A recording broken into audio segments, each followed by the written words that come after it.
கற்பக கனியை கரையில்லா கருணை மாக்கரை மற்றவரே அறியா மாணிக்க மத்தையும் சிவனை திருவேடி விரலை கொற்றவன்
திருவிழாக்கள் இன்றைக்கு குறிப்பாக திருக்கல்யாணம் மிக சிறப்பாக நடைபெற்றது. நிர்வாகமும் அரசாங்கமும் மிக சிறப்பான ஏற்பாடுகளை செய்தது. ஒவ்வொரு ஆண்டும் ஒவ்வொரு காலகட்டத்திலும் ஒவ்வொரு மாற்றங்கள் ஏற்பட வேண்டி இருக்கிறது. அந்த அடிப்படையில் மக்கள் காலத்துக்கு ஏற்றவாறு நம்முடைய மீனாட்சி அம்மன் திருக்கோயில் உள்ள தொலைநோக்கு பார்வையோடு இந்த நல்ல திருக்கல்வி மிகச்சிறப்பாக அமைத்து முடித்திருக்கிறார்கள். பொதுநல கலந்து பக்தர்களால் கலந்து ஏறக்குறைய 35 ஆண்டுகளுக்கு தொடர்ந்து இந்த திருக்கல்யாணத்தில் கலந்து கொள்கிற வாய்ப்பு எனக்கு கிடைத்திருக்கிறது. அந்த வாய்ப்பு நடைப்பிலே இன்றைக்கு மிகச்சிறப்பான திருக்கல்யாணத்தை மீனாட்சி அம்மன் அருள் தமிழகத்துக்கு மட்டுமல்ல இந்திய துணைக்கண்டத்துக்கும் நிச்சயமாக மதுரையின் போல் மதுரையின் பக்தி கிடைக்கும் என்று நம்புகிறேன். மனமகிழ்ச்சியோடு வாழ்த்துகிறேன்.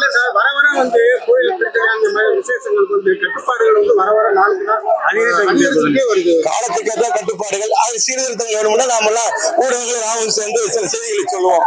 காலத்துக்கு ஏற்றவாறு கட்டுப்பாடுகள் அவசியப்படுகிறது. அந்த வேலை நிர்வாகம் தன்னுடைய வழிகேற்ற முடியா இன்னமும் கொஞ்சம் சிறப்பான நிலையை ஆய்ந்து மக்களிடம் கேட்டு அதில் நிர்வாகம் முடிவெடுக்க வேண்டும்.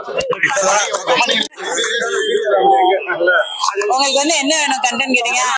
சிறப்புக்குரிய விஷயங்கள்ல ஒன்று மல்லிகை பூ என்று சொன்னால் மற்றொன்று மீனாட்சி திருக்கல்யாணம். கல்பகோடி காலத்திற்கு முன்பு சொக்கநாத பெருமானோடு அன்னை மீனாட்சிக்கு நடந்த திருமணத்தை இந்த மதுரை மக்கள் ஒவ்வொரு வருடமும் சிறப்பாக நடத்தி அன்னையினுடைய அருளையும் சொக்கநாதருடைய அருளையும் பெறுகின்ற வண்ணத்திலே சிறப்பாக நடத்தி கொண்டிருக்கின்றார்கள். விவரம் தெரிந்த வரையிலே நமக்கு பாட்டனம் முப்பாட்டனம் அதற்கு முன்பே பாட்டனம் கூட இந்த சித்திரை திருவிழாவிலே இந்த திருக்கல்யாணத்திலே கலந்து கொண்டிருப்பார். இருப்பார்கள். ஏனால் அவ்வளவு பழமை வாய்ந்த பெரும் திருவிழாவிலே ஒன்று நம்முடைய சித்திரை திருவிழா. மதுரை மீனாட்சி என்றால் பட்டத்தரசி என்று சொல்வார்கள். லோக நாயகியான மதுரை மீனாட்சியினுடைய இந்த திருக்கல்யாண வைபவத்திலே இங்க இருக்கக்கூடிய பெண்கள் எல்லாம் அவர்களுடைய திருமாங்கல்யம் என்பது பலப்பட வேண்டும், கணவனுடைய ஆயுள் என்பது நீட்டிப்பாக இருக்க வேண்டும், ஆரோக்கியத்தோடு வாழ வேண்டும் என்கின்ற காரணத்திற்காக தங்களுடைய திருமாங்கல்ய கயிறை ஒரு சேர பல லட்சக்கணக்கான கோடிக்கணக்கான பெண்கள் மாற்றக்கூடிய அற்புதமான ஒரு வைபவம் என்றால் அது மீனாட்சி திருக்கல்யாணமாகத்தான் இருக்கும். இந்த மீனாட்சி திருக்கல்யாணத்தை நான் கடந்த 20 வருடங்களுக்கு மேலாக நம்முடைய திருக்கோவிலை பார்த்து கொண்டிருக்கின்றேன். ஒவ்வொரு வருடமும் சிறப்புக்கு சிறப்பு சேர்க்கின்ற வகையில் தான் இந்த திருக்கல்யாண வைபவம் நடந்து கொண்டிருக்கின்றது. எல்லோருக்கும் இங்கு தரிசனம் கிடைக்கக்கூடிய வகையிலே கோவில் நிர்வாகம் சிறப்புக்குரிய பல ஏற்பாடுகளை எல்லாம் செய்திருந்தார்கள். அத்தனை பேரும் மீனாட்சி திருக்கல்யாணத்தை பார்த்து ஆனந்தத்திலே இங்கிருந்து கிளம்பி அவர்கள் இல்லத்திற்கு சென்று கொண்டிருக்கின்றார்கள். இந்த தகவலை நான் தெரிவிக்கின்றேன் என்றால் என்னுடைய பெயர் மீனாட்சி பிரியாந்த், அழகர் கோவிலுடைய அறங்காவலராக இருக்கின்றேன். எல்லாருக்கும் வணக்கம். மதுரை அப்படின்னாலே முக்தி தலங்கள்ல ஒண்ணு எல்லாருக்குமே தெரியும்.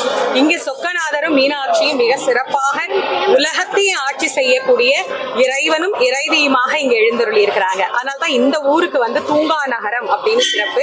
மீன் போன்ற கண்களை உடைய அம்பாள் ஆட்சி செய்யக்கூடிய அற்புதமான இந்த திருத்தலத்துல இன்றைக்கு மீனாட்சி திருக்கல்யாணம் மிக மிக சிறப்பாக நடைபெற்று இருக்கிறது.